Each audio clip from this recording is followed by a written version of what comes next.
Suicide Zen Forgiveness, the pod that shares the stories of those affected by suicide. Lost a loved one? Attempted it yourself? Did you know that when you share a burden, the load is lightened? Come listen in with your host, Elaine Lindsay. Suicide Zen Forgiveness, the podcast, is for education only. Some of the subject matter could be triggering for those that are newly grieving or in a poor state of mental health. Please call your local suicide hotline or mental health office if you need immediate help. Hello there. I'm happy to be back with you again today, and today I have an amazing guest. She's a mom, a nationally syndicated humor columnist, God, can't talk today, a parenting author, a speaker, a 13-year veteran of her town's school system, and a radio talk show host in Boston. She gets it, all of it, firsthand.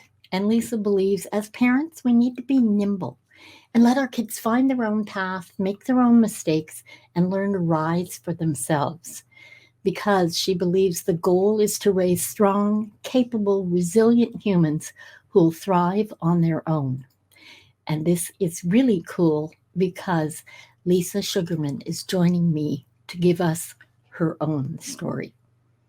Thanks so much for coming. Thank you so much for having me. This is really a treat. Well, it's an absolute treat for me to have you here. Thank you. I'm going to say it's actually been an interesting couple of weeks because we had Suicide Prevention Day on September the 10th. And in my group of tweets and posts and things I had put out, I had an alert for anything that related to the hashtag. And lo and behold, my prayers were answered because I'm always looking for guests that have really important stories to share because we all need to heal somewhat.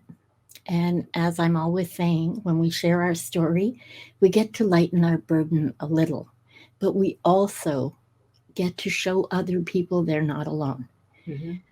And with that, Lisa, I would love for you to go ahead and start letting us know just where your story begins.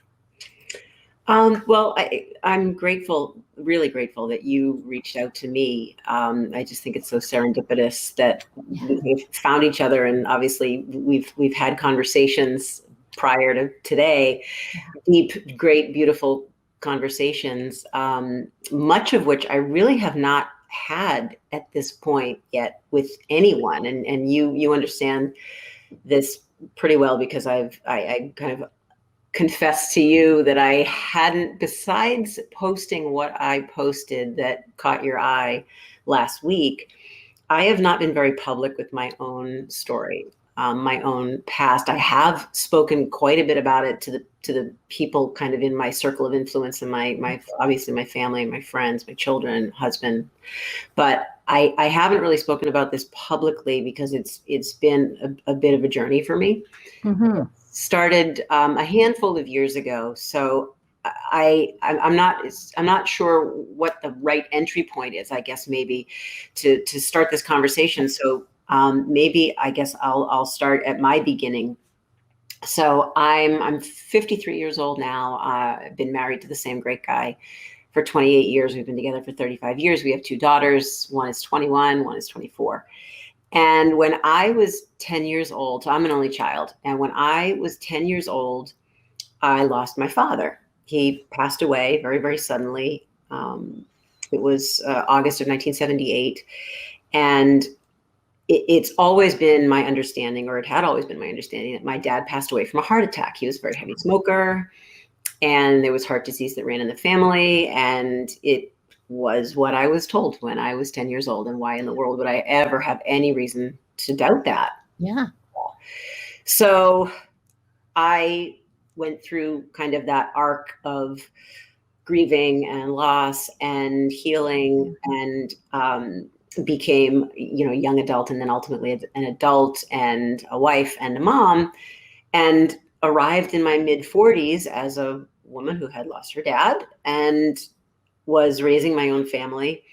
And it's a long and involved story. I'm not even sure that you and I got into exactly how it was that I came to understand that story was not the true story of how my father passed away.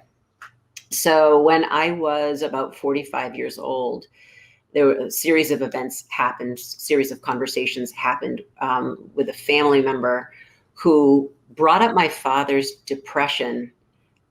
And I was unaware that my father had depression. And I need to kind of preface it all by saying my mom and I are extraordinarily close. My mom is my person.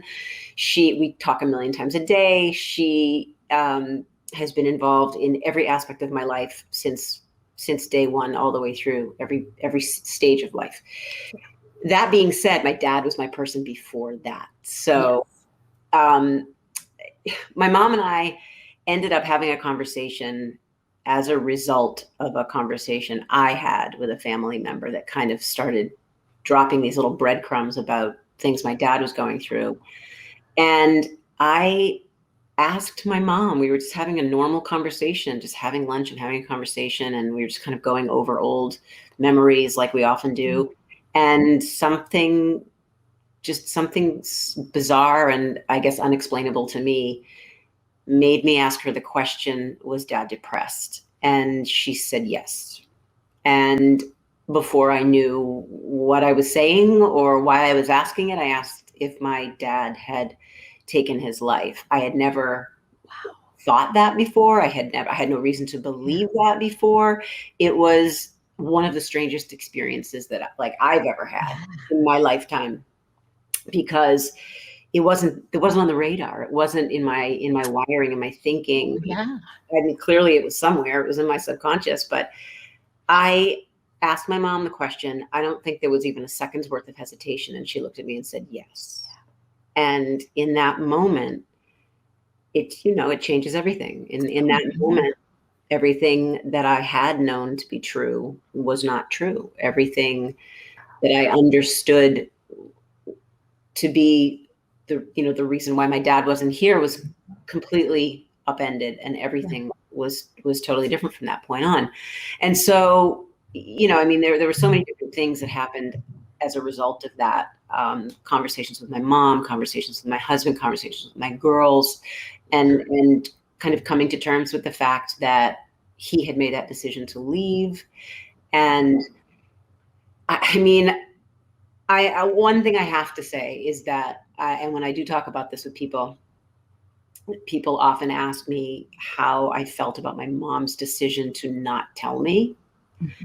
I am so grateful, so deeply grateful to my mom for kind of taking that bullet for me, because I don't think I could have handled that at that time in my life. I don't think at the age of 10 years old, finding out that my dad was there when I left in the morning and gone in the afternoon, and that it was his decision to leave, I don't think I could possibly have come back from that. And so she shielded me from that. And I'm so grateful to her for doing that.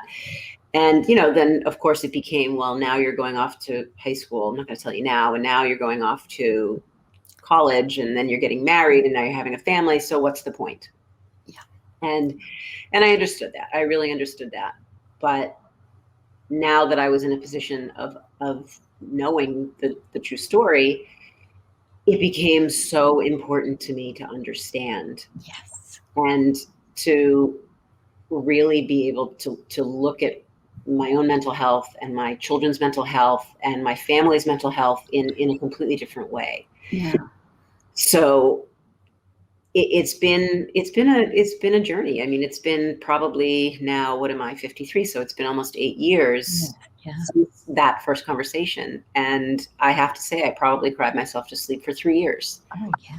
Because, you're reliving that trauma, you're reliving that loss, you're recycling all that grief, but it's through a completely different lens. Yeah. And I will be the very first person to say that initially, because I have some other family members who have taken their lives as well. Yes. Family members, and actually just lost a very, very dear friend, one of my oldest friends I told you about just 5 months ago. Yeah.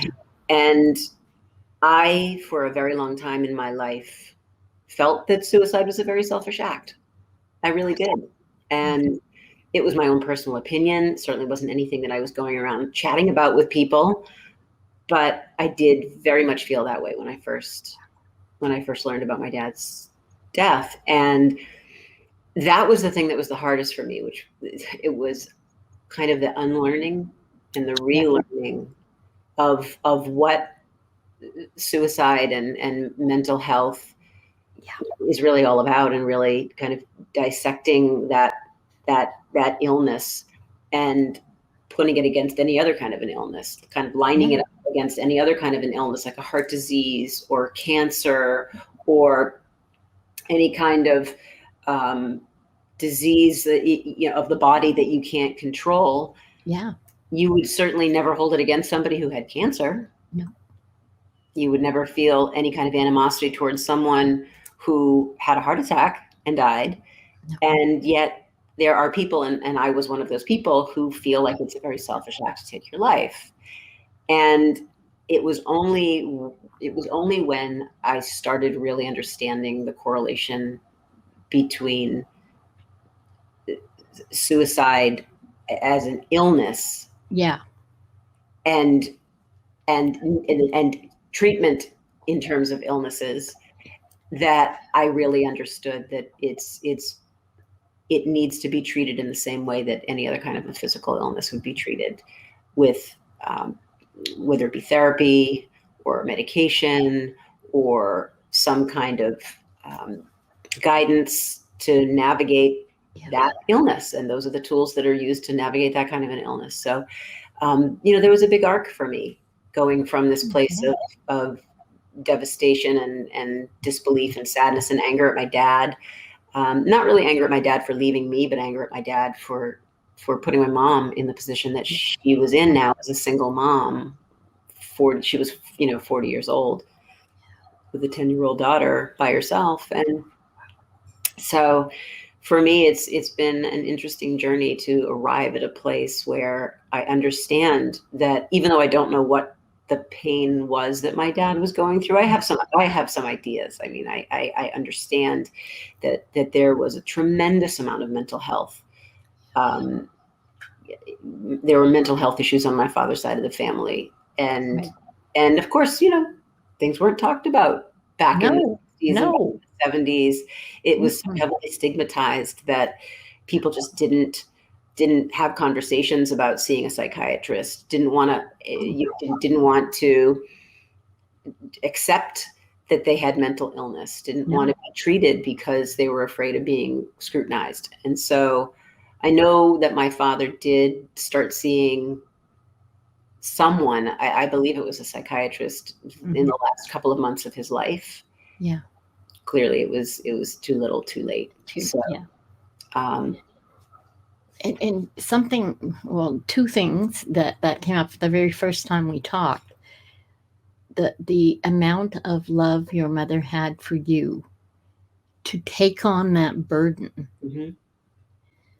because it's not an easy burden, but I think it was incredibly selfless of her, because she had to be hurting, and to have to carry that yourself for so long had to have been hard as well. But something that I've learned through many, many years of investigation and research into this is that even when I reached anger at my friend for leaving, I had to learn to understand that quite often, although it's mental illness, they don't choose to leave us behind. They believe we are better off without them.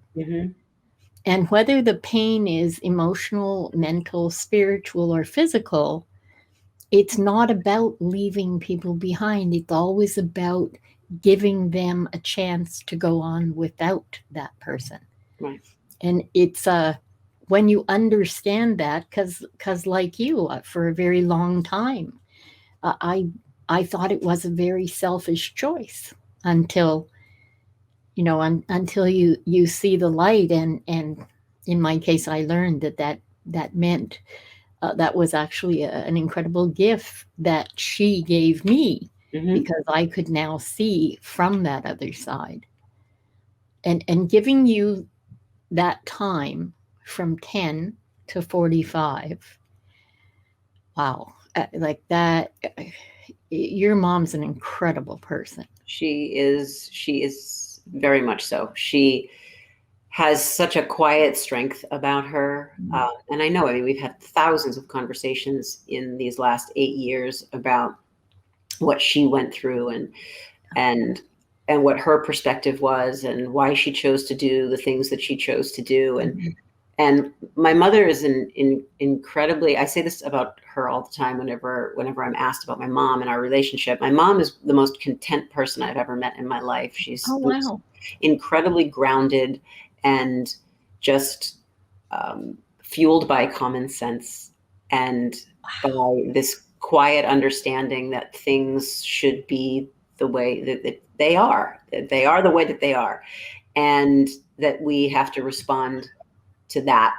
And I think that's where I've gotten my own philosophy, where that's developed my own sense of, I guess, like that guiding principle in my life is we can't control what the world gives to us. We can't control what someone says or does to us, only how we act or react to it. And my mom has always been that way. So she chose to do what was in her power to do, because she obviously couldn't, she couldn't fix the hurt and the pain and the loss because he was gone. And the truth of the situation was that he was gone. Yeah. But what she did have in her control was to filter what I knew until there was a point in time that she felt that I was ready, or that the situation warranted, knowing the true story. And the funny thing about my mom is that in all the conversations that we've had, she has said to me the same thing every single time. I have not held one single moment's worth of animosity or anger toward your dad, because she understood. I mean, this is probably a whole separate show. The challenges that my father was facing in his life with work, with family, because work and family were tied. He worked for the family business. He was the youngest of 3 children. Came from a very intense family, a very, very intense family. Not only a family that just was not very giving with love or support or generosity. They were a family that also suffered from some very deep mental illness. And so those things combined, my dad's kind of genetic code was at a disadvantage, let's just say, from the beginning. And he tried to navigate that. And unfortunately, he wasn't successful. And let's face it, back then, with everything so cloak and dagger, with anything to do with mental illness or the whisper of suicidal thoughts or anything like that, I'm not surprised, because we lost a lot of people simply because there wasn't an opportunity for anyone to listen, because they couldn't, out of fear, couldn't or wouldn't talk. And I totally understand that mindset. I mean, it's part of why I do this show. Because the silence has to end. This has to become part of our day-to-day conversation. Exactly. I couldn't agree more. That's funny that you're saying that, because that's precisely the reason why I posted the post that found you. I've always been an ally. I've always been a supporter of suicide awareness and mental health awareness for as long as I can remember. And I was making a post in support of that. And the more I thought about the post that I was about to make, the more I realized that I had an awful lot more to say that was relevant, and that was important, and I had a story that was worth telling, if only to just let one person know. I don't care if it's one person who knows that they're not, like you said when you introduced the show, if it's a matter of just allowing people to recognize that they're not alone, letting people connect with something or someone or someone's story or experience, because that in that you realize that you're not in that isolated place that so many of us feel like we're in, whether it's someone who's struggling, who's in an abusive situation, someone who's struggling because they have a mental health challenge, someone who's struggling because they don't want to come out and they're gay, someone who, I mean, so many different situations are so benefited by people's openness and honesty and the ability to just deflate this incredible stigma that's existed, and it's deflating. There's there are pinholes throughout the whole thing at this point, but we need to just slice right through it and take all of that power away from this stigma. And the more I realize it's about representation, it's about letting people know, like, I don't just understand, like, I'm with you, I'm there, I feel it, I feel like I'm a survivor. I'm a survivor of suicide. And this is probably the first place, aside from quiet conversations that I've had with, like I said before, my family and very close friends who I talk very openly and honestly about it with, but I haven't come out and had a conversation that's been specific to this subject yet. And now, after having had some of the most incredible response to this post that I shared, I can't even tell you how blown away I was by all of the feedback and the people who were reaching out to me privately and emailing me and DMing me and calling and texting me, and not only just thanking me for sharing, but sharing their own stories or sharing their own concerns. And I had one friend reach out to me because I said, if you are in crisis, like, I want you to reach out to me. I may not be able to do or say or be all the things, but I can help you. I can listen. I can guide you to someone who can help you in the ways that you need to be helped. And I've since had, I can't even tell you how many people have reached out with stories, and some actually in crisis. And I'm at this point now where I'm so fueled by the power of that spoken word and the power in these stories, these unique stories and experiences that we all share that connect us all. That's like, you and I have lost someone who we care about, and we lost them by suicide. And it's because of that you and I had this incredible conversation last week and are connecting. And it's not like you and I have all the answers, by no means, but we have that shared experience, and that experience, I think, has the ability to heal. It does. And we have the impetus to do something about it. Yep. Because that's not always what happens. And I think I'm the guiltiest of all, because it took me 40 years to really come to terms with what had happened. And there were other deaths by suicide, starting with my aunt, like you, at 7, I was not told that's what happened. I learned that like less than 5 years ago. So all of the anything that came before 1990 was always so hush hush. To this day, we do not have actual stats on suicide and of very young people, because it's so covered up, which is, I think, heartbreaking. And that's, I mean, the other reason I do this, what I'd love to ask you, because we keep referencing your post, I would love to put that in the show notes. Oh, please. Because, absolutely. It was incredibly eloquent. And, absolutely. Thank you. Yeah. Of course. I just feel that there's more here.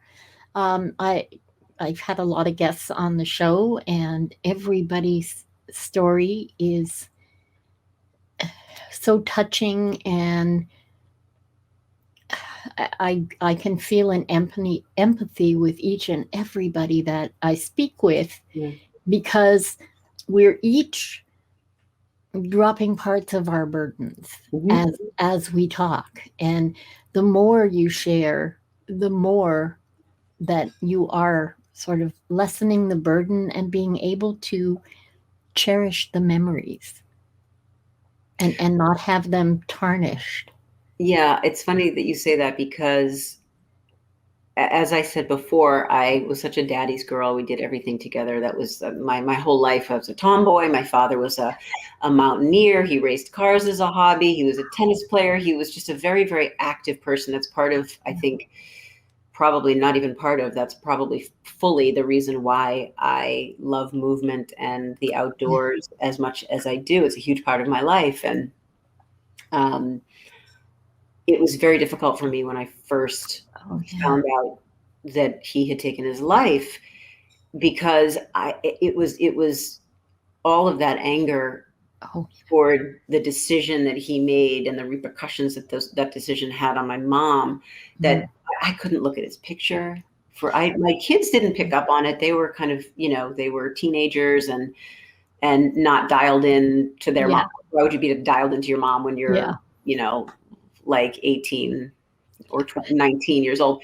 So I kept it very, very quiet, but I wasn't looking at photographs of my dad anymore. I wasn't talking about him. I had always, out of wanting to keep my father's memory alive with my children, I had always talked about him as often as I could, whether it was just resharing old stories or finding new memories, things like that. I would always kind of inject him into our day to day. And I wasn't doing that at all. I completely shut down in that way.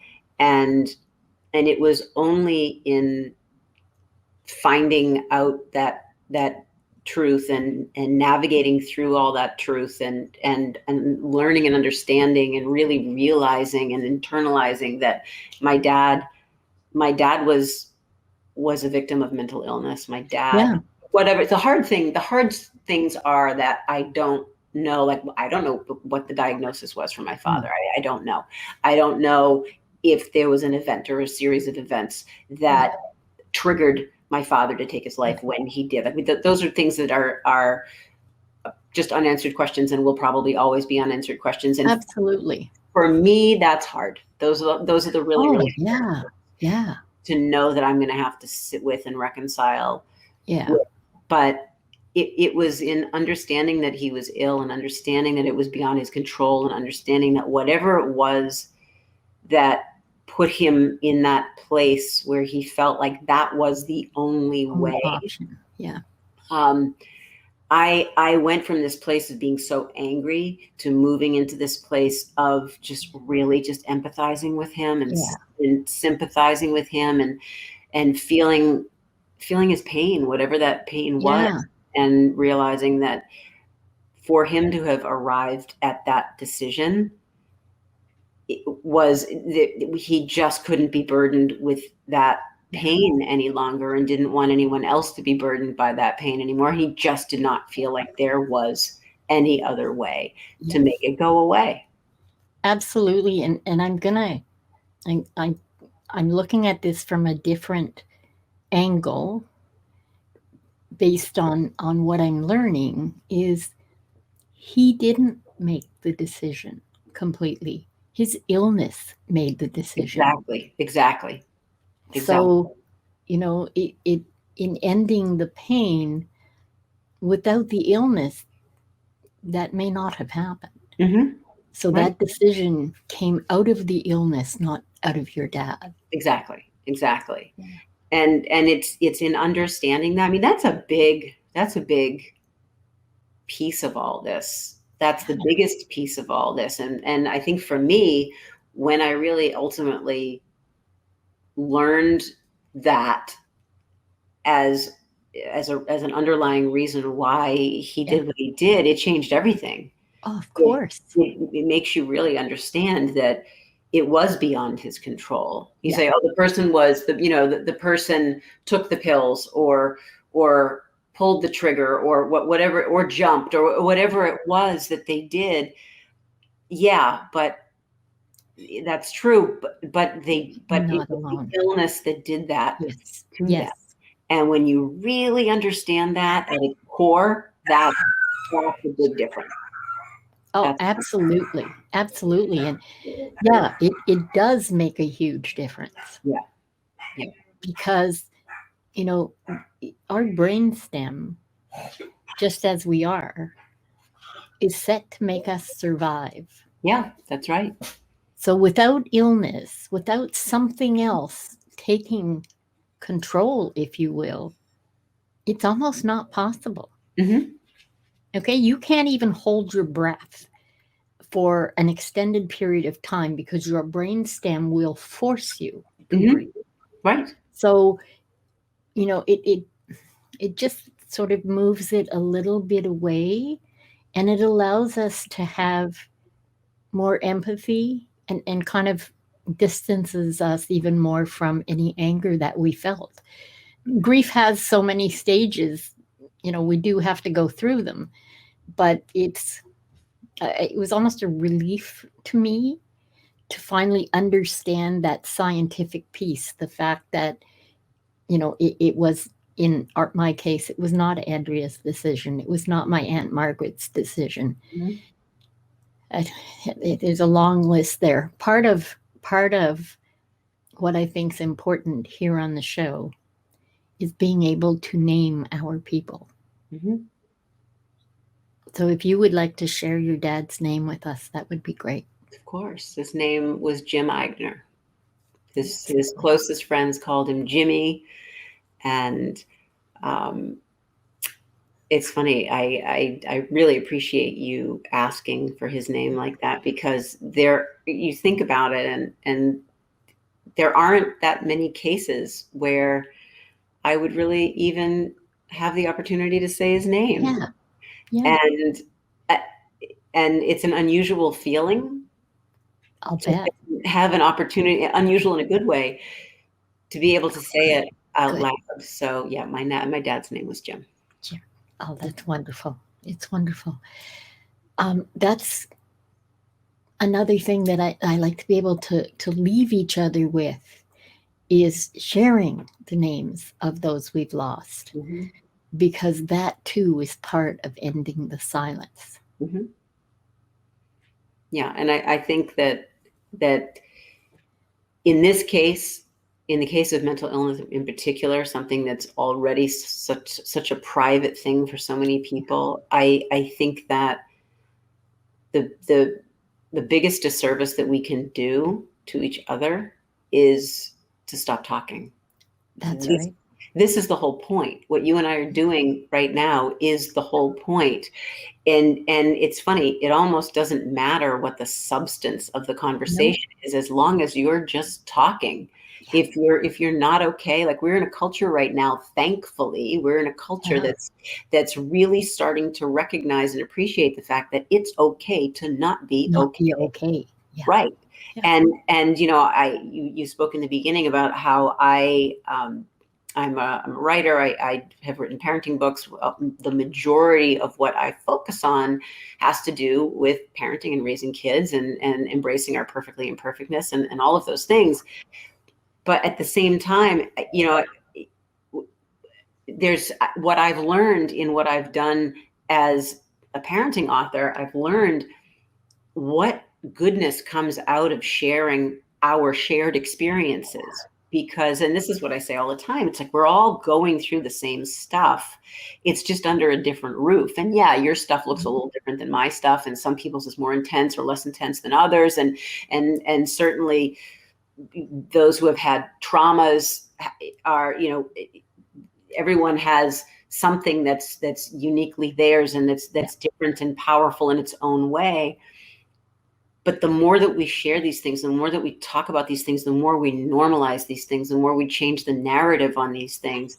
And it's in doing that we find that strength. That's where it comes from. I think that's how we empower ourselves to get through this and to be able to get the help and say the words and own the feelings. I mean, I talk a lot about owning it as a parent, and teaching our kids how to own their behavior and own their decisions and all these things. Well, we also have to, I mean, this is in the context of what you and I are talking about today, it is critical. It's especially important that we own the sadness and the grief and the fear and the anger and all of these emotions, because you can't possibly navigate them and resolve them or deal with them, reconcile, whatever the word is that you want to use. You can't possibly find your way through those things until you've acknowledged them and until you allowed yourself to sit in them. I sat in it. I sat covered in it for 5 years, probably 5 years. And I would say 99.9% of the people in my life, in my day-to-day, in my job, in my world, my closest friends even, didn't know. Nope. That's right. And they didn't know because look, we all cycle through the experiences in our lives, the challenges and the traumas in very different ways. And at that time, I was upside down. I was just trying to make sense of it all and process it all. And everyone does that in very different ways and at very different paces. Mm-hmm. And I finally got to a point where I felt like, okay, like this is like, I've sat in it and I've understood it and it's changed me for the better. And I want to tell my children, I need to tell my children, because I have 2 children who have had, we all have stuff. We all have issues. My oldest has had her challenges. My youngest has had hers. And, we're big believers in my family of the value of therapy and the value of help. And I think about how important it was for me to have that conversation with my daughters preemptively to say, look, here's what really happened. And the reason why I'm telling you this is A, I want to tell you about the truth, and because you deserve to know the truth and about your grandfather. And B, most importantly, you guys may go through periods of time in your life where all of a sudden things are going to surface, tendencies, issues, thoughts, concerns, challenges. And you could be in your mid-20s, your early 20s, your late 20s, at some other stage of your life, and all of a sudden something will shift and a door will open inside you that you didn't realize was there. And all of a sudden you're going to start to feel things and process things in a different way. And you're going to need to know where that comes from, because there's such power in knowledge and information. And when you know where it comes from, then you'll understand what you need to get help with. And then you'll know that you can talk to your sister, you can talk to dad, or you can talk to me, or you can talk to, your grandmother or your grandfather. And I think that's how we normalize what can happen to us, what happens in one way or another to all of us. And absolutely, the talking is absolutely the most critical piece. Mm-hmm. And it's funny, as we're talking, I'm thinking, in a way, this is the good thing that came out of the pandemic, is that people are realizing that we have to talk. We have to talk, whether it's virtually or in person or what have you. We have to talk to other people. And it's almost, I don't know, sad. It's a relief to be turning back to the old style where, families lived in groups. Mm-hmm. Okay, they had other people to choose from. The tribes were more together, so that things were discussed with the elders. You didn't leave things sort of on the outskirts. And that's, long, long ago, they didn't have even the languaging, the understanding of mental illness or what have you. As we have become more industrialized, as we've come into the tech age, and God help us, social media that I work in is so detrimental to the young, because, it's not all wonderful times and smiles and candy. And it's hard as a child or a teen to see past those things. When all you're seeing is, supposed perfection. Think about being that teenage hormone ball that just everything is important in its immediacy, and nothing past Friday night matters. Right. It's a whole different world. Now, understanding that we can't just sort of turn a blind eye and hope things get better. We actually have to talk. We have to talk about all of it, the good, the bad, the ugly. That's right. That's right. We have to do the work. And I think as a society, we got very complacent. Oh, yeah. And people just put themselves on a hamster wheel, and they kept going in the same direction at the same speed in the same way, and allowed themselves to be just busy enough to not have to stop and recognize what's going on. Well, now we had a hard stop. We had a forced hard stop. And I couldn't agree more with you that it's so beneficial, because the fact of the matter is, we're not here alone for a reason. We're supposed to be here to lean into each other, whether it's as friends or as colleagues or as family members. That's what we're here for. And at the end of the day, I think, sure, we're all responsible for our own happiness. Yeah. At the end of the day, that's the bottom line. However, we're all incredibly instrumental in each other's happiness and well-being and emotional well-being. Yeah. And happiness has to come from inside. But the well-being piece, I think, is dependent on the whole, on all of us. And as trite as some people think, all those old adages, no man's an island, or no person's an island, to be politically correct. Right. All of those things, they were there for a reason. And it's important that we don't just throw it all out. Like, look at some of those and realize, that's an important statement. No one's an island. We need to be surrounded by other humans. We need to reach out to those around us. Stop walking around with blinkers on, or blinders on. Look up, see what's in front of you, what's to the side of you. I think that another big part of the reason why people have so much trouble doing that is because their egos get in the way.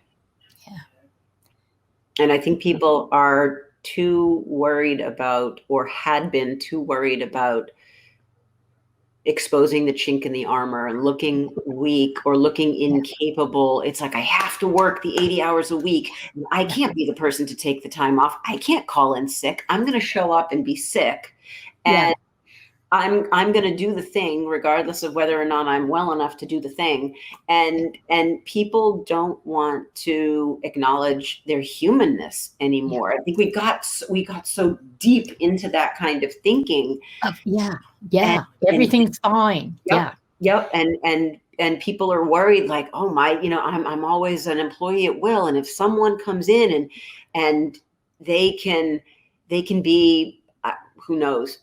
They can power through in a way that longer, better, whatever, stronger, then I'm out. And so as a way of kind of self-preservation, people are just pushing themselves way beyond the limits that we should be pushing ourselves beyond. So, and I have to say, and I'm the first one to be upfront about it, I was one of those people that hid all the bad stuff, that never showed a chink. I never let them see a sweat or cry or anything or wince or whatever. And it was actually social media, back in 2011, when I decided that, you know what, I was going to be seen. I wanted to learn the new technology. I wanted to do video. I wanted to talk to people because I'm incredibly curious. Yeah. And as I went through that, I had to sit, and my husband and I talked, because I had been hiding for so long the concept of actually putting me out there. Was pretty hard, and it came to a head pretty quickly, because in 2012 70 of us got together in New York City, and I had to show up. And I had to show up cane and all. Yeah. Because when you see somebody online, you don't know that they walk with a limp. That's right. You don't know that whether they're short or tall or whatever, because we're basically talking heads. Right. And that was the beginning of, oh my God, you know what? I can be there for other people, but it's better if I'm there for other people, all of me. Yep. Well, it's funny because, like I said, we all get so wrapped around the wrong priorities. The priority of keeping up appearances and keeping up with the Joneses and creating this facade. We all put so much energy. We all do it. Like I haven't done it. Of course I've done it. We've all done it. And the irony is that the less honest you are, the farther away from everyone you become, and the farther away from your true self you become. What I've learned in the last few years especially is that there is such incredible power in, number one, admitting you're wrong and you've made a mistake. Such huge value in doing that. Oh yeah. And there's an equal amount of power, I think, in saying, look, I'm this is who I am. Yeah. This is my true self. I'm going to lead with integrity. I'm going to lead with authenticity, but this is who I am. And when you kind of let everybody see behind the curtain unapologetically, there is so much freedom in that. And there can be so much of a release of unwanted energy. And because why are we putting energy into pretending to be something or someone that we're not? Let's put it back into the place that creates genuineness and honesty, because we should all be functioning on that level anyway. And that's how we grow. That's how we heal. That's how we bond.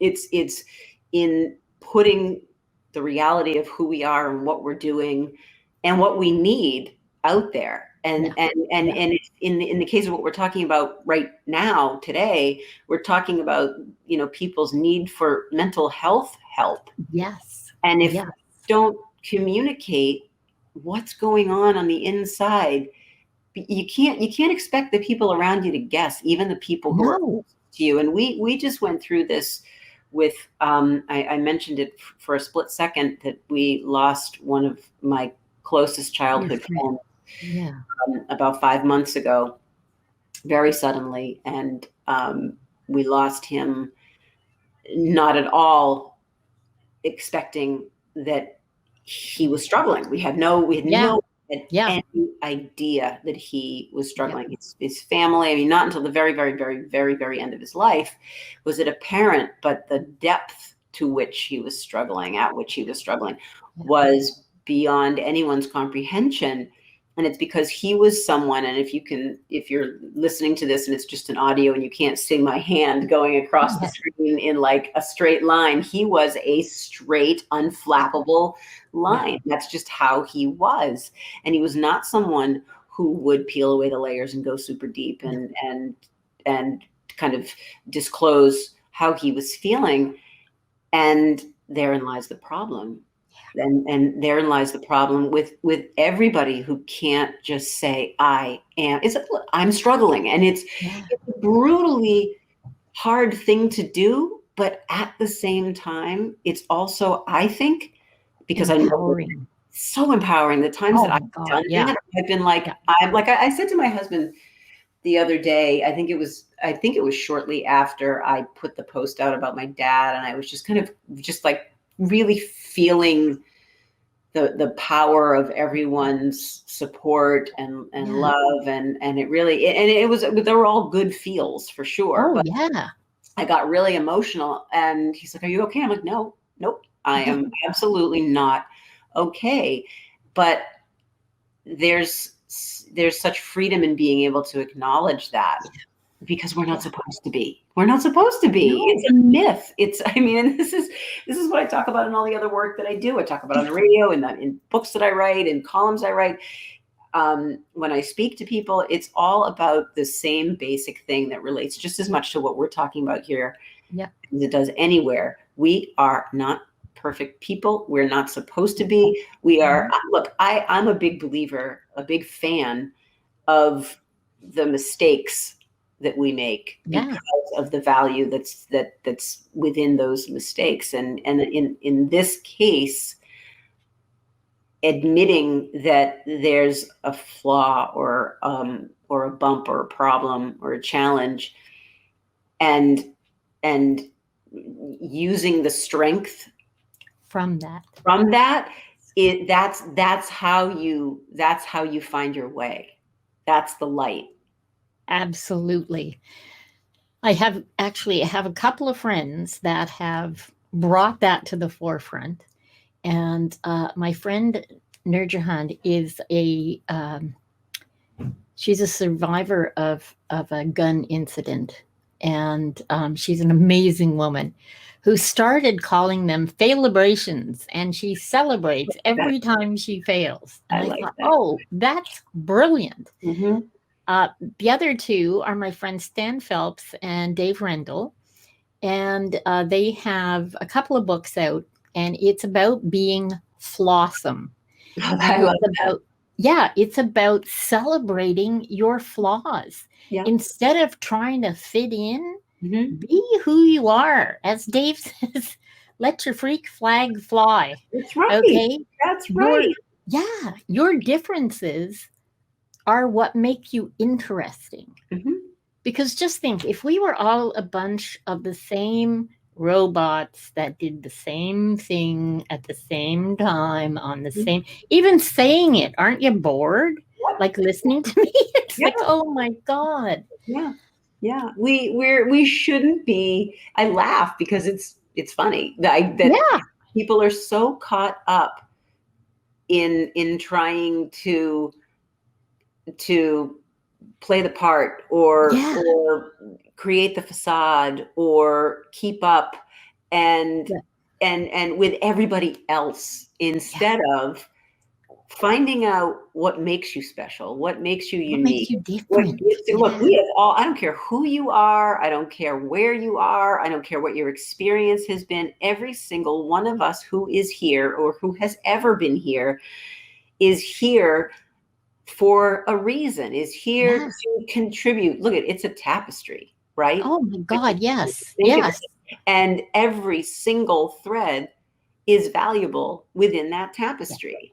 And I said to my kids when they were little, I mean, my kids are 47, almost 48 and 39. And I said to them when they were little, every single human being is really good at least one thing, not the same thing. And that's what's so cool. Because all of those pieces, you're right, make a wonderful tapestry when you bring them together. Right. And I think that we should all be excited right now, living in the period of history that we're in. I mean, look, we've had, I don't know if I can say the word shit right now, but I'm saying it. Sure you can. It has been a shit show. Yep, this last year and a half. And on so many levels. I mean, you look at everything from what we've been dealing with this pandemic and all this racial unrest and all, I mean, and Me Too movements and women being marginalized, groups being marginalized, you name it. And I feel like everything has really kind of culminated oddly, in this period of a year and a half. Yeah. And I think, though, that there's been such an awakening, Yeah. such a collective awareness of what will not be tolerated anymore. Yes. Whether it be your sexual orientation or the color of your skin or your gender or whatever it is that you have to offer in this world, it, like, we are at a point in time right here, right now, where things that make us uniquely us are being celebrated more than they ever Yes. been. And that's like, I'm inspired by that. I'm excited by that. I hear my daughters, we get into these incredible conversations around the dinner table, and their senses are all heightened, and they're so aware, and they're so conscious, and they're I don't want to call my kids social justice warriors, but they are in a lot of ways. Yeah. In the best ways. Yeah. And that inspires me, and it gives me so much hope that we're kind of I feel like in a lot of ways we're stripping our collective consciousness down to the studs in a lot of ways. With a lot of people, look, we have a lot of people out there in the world who are playing on a very, they're playing on a very old system. They're working in a very old system, and it's very antiquated, and it's behind, and unfortunately there are always going to be people who are just not willing to do the work to understand, to get to where we belong, which is where we are now, or at least the direction we're headed. But I'm so energized by like today's youth and what they're tolerating and what they're not tolerating. What they're, there's a whole new handful of expectations, bucket full of expectations now that we're putting out there in the world. And it's this generation, I think, that's going to make all of us accountable. Yeah. And I see it even in the youngest grandchild. He just turned 5. And I find the last couple of generations have such a more global outlook than any of us ever did. They're so open to the things that matter, not just to them, but to all of us. And they're the things that should matter. They're where our priorities should be. They should be about justice and about equality and about kindness and tolerance and all. I mean, those are where inclusion. Absolutely, inclusion should be where our focus is right now. And I think that the wave is growing. That wave and that movement and that mindset is growing. And I think that looped right into the middle of all of that is this urgency. Like, you and I feel this urgency and this compulsion and this drive to normalize mental health, mental illness and mental health awareness, and encourage the conversations. That's why it's so funny. It's like, after I posted the post about my dad last week, I haven't stopped talking. I haven't wanted to stop talking about this. And it certainly isn't because I have all this, this great academic knowledge. I'm not a therapist. I'm not a clinician. I'm a survivor of suicide. And I know intimately, it's that life experience. Like, I'm sorry, but sometimes in some cases that it's like the EQ IQ battle, or debate. I feel like that life experience is in a class all by itself in terms of just understanding and being able to relate with and communicate about the things that are impacting all of us. And it can open us up more. That life experience can give us that chance to broaden our horizons in ways that, to me, structured learning and all of that can't do. It can't. I mean, there's value to it. There's obviously. Oh yeah, absolutely. But I think it's just that relatability factor.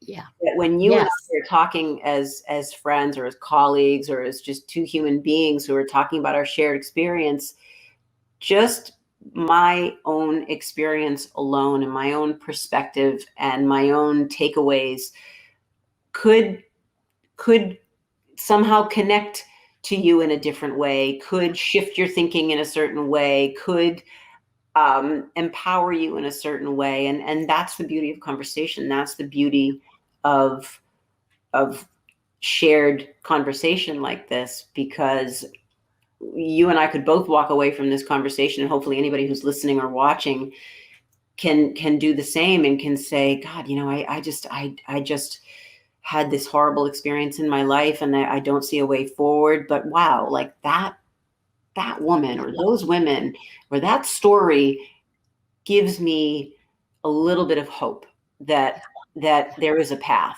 I just have to find it, and I have to commit to it.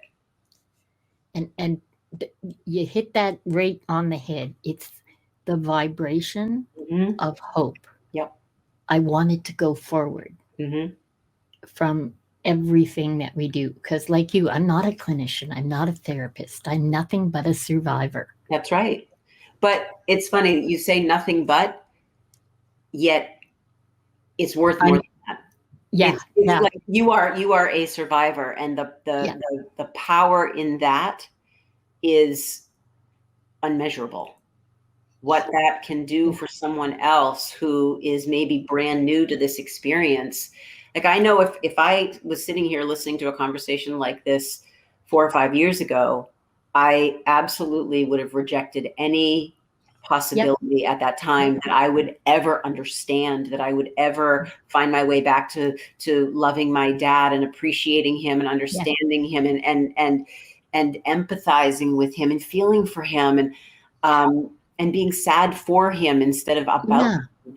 And I'll tell you, it's because of all the conversations that I've had with other people, other survivors, friends, family, that I've found the value in that, and I've found my own path through this. Yeah. And it's unique to all of us, the way that we progress through our grief and our absolutely. our sadness. And the time frame for you, learning the truth, and the time frame for me, I'm 65 years old. This happened when I was 16. This happened when you were 10. What we're showing is, okay, you can get through. Definitely. It takes a lot, and it's not all pretty. Okay, there's some really not pretty stuff through those years, but we can get through. Yep. So, hang on to whatever you have to, reach out, because someone will listen. That's right. And the door is open. That's right. And your story is meant to be told. Yes. Whatever it is, your story is meant to be told, because within that experience is someone else's lifeline. Absolutely. Whoever you are, your story is important. I think the most important thing that I've realized, and it just doesn't apply only to this situation, it applies to everything in general. And it's funny, it's how I sign off of our radio show every week. We're all a work in progress, and it's all about the climb. And we're always climbing, and we're always finding breadcrumbs along the way that sustain us, that sustain us inwardly, and that help keep us on our path. So we've got to just do the work, and we've got to keep our eyes open, and we've got to keep our hearts open. And in doing that, that's how we don't just survive. That's how we learn how to thrive again. Yeah. Well, I can just say it's like I've just had one of the best meals of my life. I feel that replete. I'm so glad. I think you and I both have like tears in our eyes right now. It's just been amazing, because I really believe it's important what we do. It's important what we get out there. And you and I could probably go on for hours. I think we could. I am absolutely thrilled that you are the one that brought up the possibility of another show. As often as you would like to talk, I'm here. I think that's wonderful. And I just want to say thank you so much, Lisa. All of Lisa's information will be in the show notes. There's her links will be there as well, and you'll be able to connect with her. Do give this a good listen, and you'll be able to read her post from Suicide Prevention Day on September the 10th, right there in the show notes. I thank you for joining me here today. I thank our audience for being here. And as I often say, make the very most of your today every day. And I'll see you next time. Thank you for listening. Please subscribe on your favorite service. Suicide Zen Forgiveness was brought to you by Truel Social Media, the digital integration specialists. Let them get you on page 1 in the search results.